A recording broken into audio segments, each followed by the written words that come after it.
do me a favour, just tap that subscribe button and then we'll get straight into the video.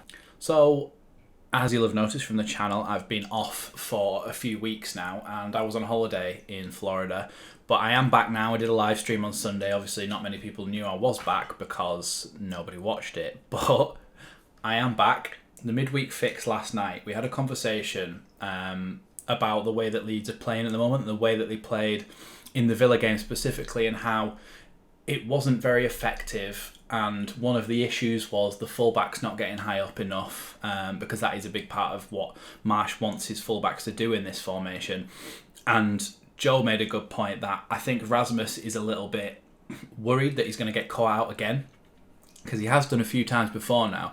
He has been caught out in those situations where he's been going forward and then there's been a big gap in behind him. And I think this video is just going to be exploring a little solution to this, and it's going to mean a change of formation. And Jesse Marsh actually did go to 3 at the back on Sunday against Villa, but I think that this formation could actually be used from the start of games, not just when somebody's got a red card. I think this could be effective against maybe some of the teams who are a little bit further up the table.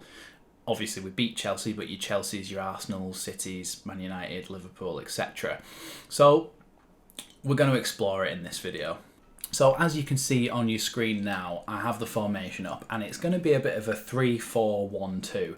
The key positions are these fullback positions, and why I want to explore this is because, like I said, I feel like Rasmus and especially Struijk as well, who is a centre back so isn't that keen on getting forward, I think Firpo could do well in this formation because it's not going to be relying as heavily on him in the defensive capacity, but I think it could be useful, and I'll go through why now. So number one, we've got 2 up front in this formation. We've got Roca and Adams in those 2 holding midfield roles. You then get Aronson in front of them, and that allows Bamford and Joffy, Joffy and Nonto, Bamford and Nonto, any combination of Rodrigo as well, of those strikers up front. And I think when Bamford plays up front, he's okay on his own because he's that sort of player. He can hold the ball up, he can bring players in around him.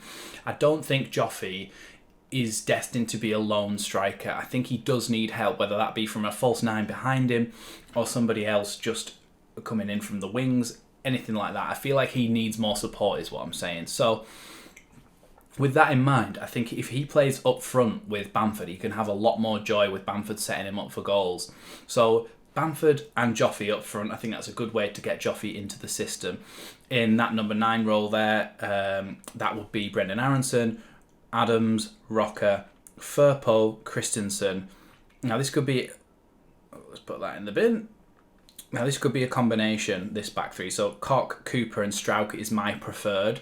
But you could also put Ayling in there at that right centre-back role because he has done that before. So, but that's the preferred formation for me. So the reason I think this works well is that when Rasmus is able to go up the pitch and try and get the ball in the box to the likes of Bamford and Joffy, all the players are in the attack, but it just allows someone like Robin Koch to go and mark this position. It also allows somebody like Tyler Adams to try and mark this position here. So you can see there is so much more cover down this side when Rasmus is up in the attack. And I think there was an opportunity in the Villa game where if somebody had been at the back post, like a Rasmus or like an Ayling, they would have actually been able to finish that off. But it wasn't there because Rasmus has this thing in his head, we think, where he's a little bit negative and a little bit tentative to go forward. So I think that gives us an option. The only wrong thing about this, the only bad thing really, is that it means dropping Jack Harrison. But I also think that Jack Harrison could be utilised as this left wing-back role because there's not that many defensive responsibilities compared to an out-and-out left-back. But he has basically... You remember under Bielsa where Jack Harrison was sometimes left with an entire side of the pitch to himself. Like he had to be left back and left winger at the same time because that's just the way that Bielsa had made the press go. So I think he's got it in his locker. I think Jack Harrison's got the ability to do that, and I think him coming up the sides actually offers a lot more in the attacking space. I think he is not great defensively, but like I say, there is cover for him. The same as what we said on the other side. You have Strout go over, who is used to playing as a left back now, and then you've got Rocker to mark that space as well in there. So it kind of gives you a little bit of a fail-safe in there. Issues with this formation then.